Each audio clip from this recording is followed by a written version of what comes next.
Hey guys, welcome to Get Busy Watching. I'm your host, Honest Dan. Let's talk movies.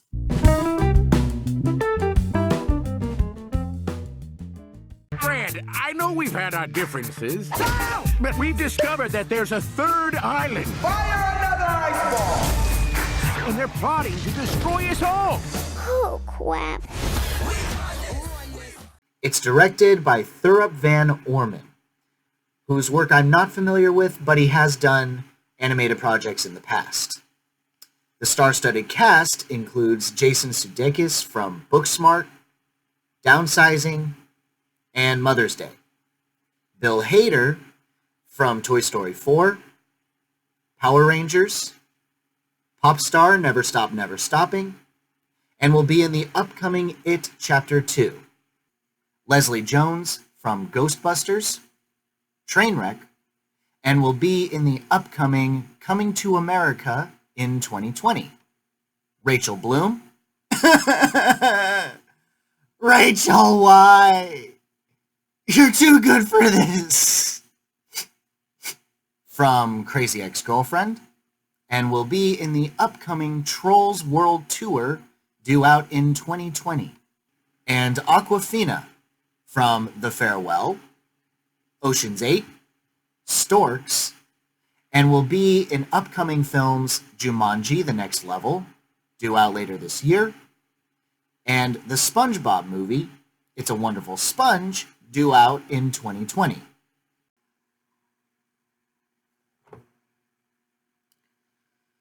It's worse. Not a whole lot worse, but it's worse.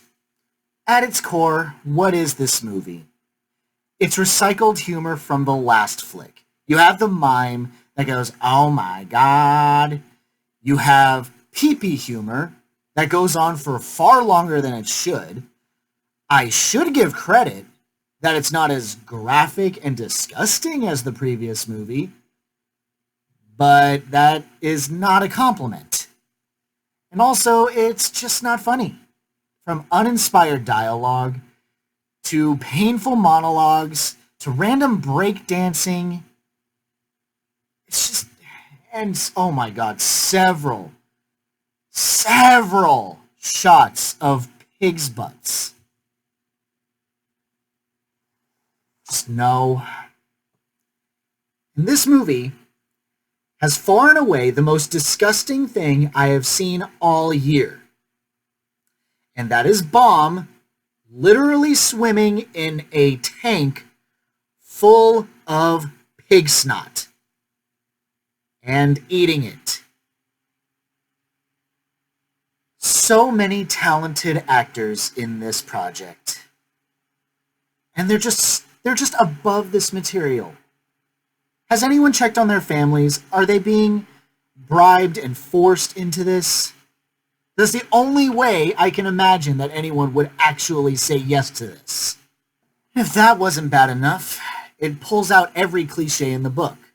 You have red and silver, obvious romantic interests.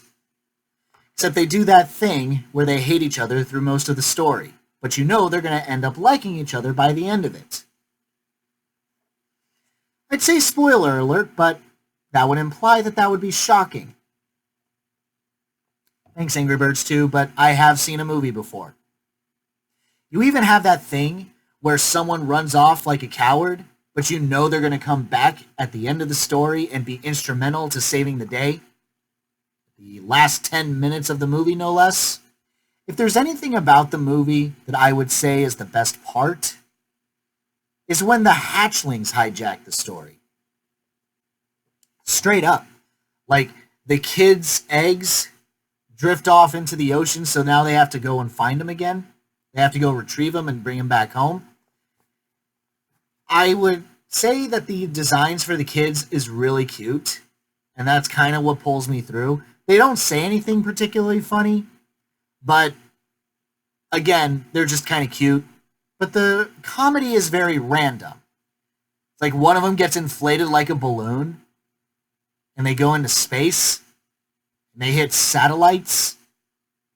Like, are there like humans in this universe now? Okay, do birds not need to breathe in space? Like, I know I'm thinking about this too much, but it's just so random. You might even recall in the trailer, at least one of them, where they find the eggs on top of like a sleeping snake, and then it goes into this moment where they fight the snake and make a belt, hat, and boots out of it, and go, well, that was dark.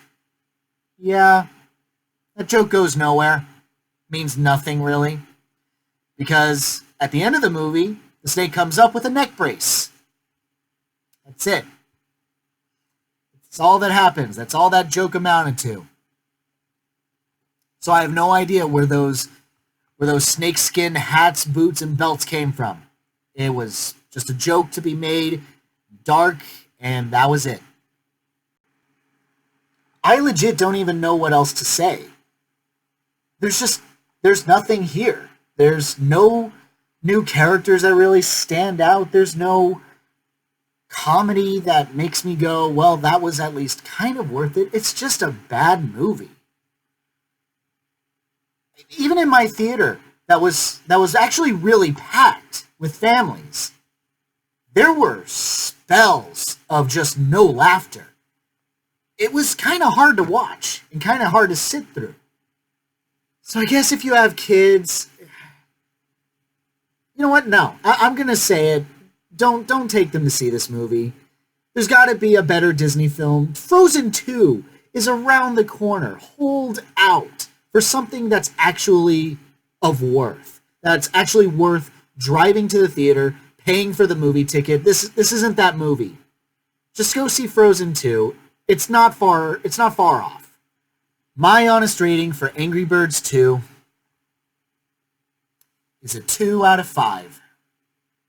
Next week's reviews include Good Boys, 47 Meters Down Uncaged, Where'd You Go Bernadette, Buñuel in the Labyrinth of the Turtles, and possibly others, but I know for certain on Wednesday the 21st, there's going to be an early opening for Ready or Not.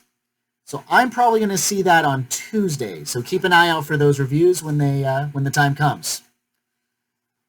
Thanks so much for watching, you guys. I really appreciate it. Have a great day. Hope to see you soon.